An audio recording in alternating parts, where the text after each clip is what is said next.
Ma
Assalamualaikum warahmatullahi wabarakatuh.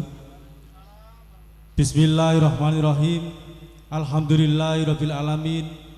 Wassalatu wassalamu ala asrofil anbiya'i wal mursalin Sayyidina wa maulana Muhammadin wa ala alihi washabihi ajmain. La haula wala quwata illa billahil aliyil azim. Amma ba'du. Dumateng Ibu Kepala Desa saha sak pengrangkatipun ingkang kula hormati, dumateng lembaga desa, BPD, RT, RW ingkang kula hormati ugi boten kesupen tim keamanan dari Babinsa Koramil Pati Kota dan Babin Kaptimas dari Polsek Pati Kota ingkang kula hormati, boten kata lumpen Bapak Ibu Kadang Kakung Semawono Putri ingkang kula hormati, boten kesupen ugi Sohibul Bait utawi tuan rumah nggih menika Ibu Salbiah saha Mas Rizal Julianto saha Bapak Sanusi ingkang kula hormati, boten kesupen ugi tamu undangan saking Lampung saha tamu undangan saking Banten ingkang kula hormati, boten kesupen ugi rombongan tim ketoprak siswa budaya saking Growong Lor Kecamatan Juwana ingkang kula hormati ugi. Kaping sepindhah monggo kita tansah ngunjukaken rasa syukur kita dumateng Allah Subhanahu wa taala wondene ing dalu menika kita sedaya saged makemal dalam acara tasyakuran Walimatul Khitan ingkang kepanggih wonten ing lapangan Bali Dusun Widoro Kandang. Mugia mangke boten manggihi lalakan satunggal punapa. Kaping kalihipun sholawat ma'asalam mugi kunjuk dumateng junjungan kita Nabi Agung Muhammad sallallahu alaihi wasallam ing pangajab kita sedaya tansah mawantu-wantu wiwit kita gesang ngantos yaumil kiamah. Amin Allahumma amin. Bapak Ibu ingkang kula hormati, kados kala wau sampun dingendikaken dumateng Bapak Ketoprak bilih Mas Rizal Julianto nalika semonten gadah unek-unek utawi nadar. Nadaripun nggih menika ngeten. Mbok menawi piyambake gangsar nyambut damel wonten Papua, mangke piyambake badhe ngempalke keluarga saking Banten ugi keluarga saking Sumatera. Lah, wonten ing dalu menika Mas Rizal Julianto sampun ngaleksanani nggih menika ujar menika.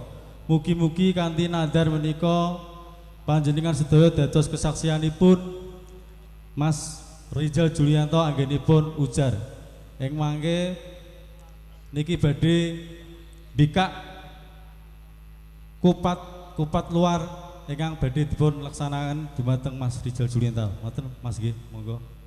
Alaniyah Al-Fatihah. A'udzubillahi minasyaitonirrajim. Bismillahirrahmanirrahim.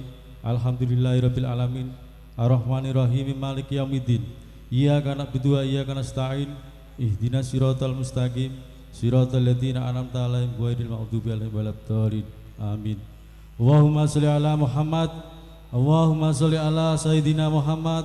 Allahumma sholli ala Sayyidina Muhammad. Allahu Akbar. Allahu Akbar. Allahu Akbar.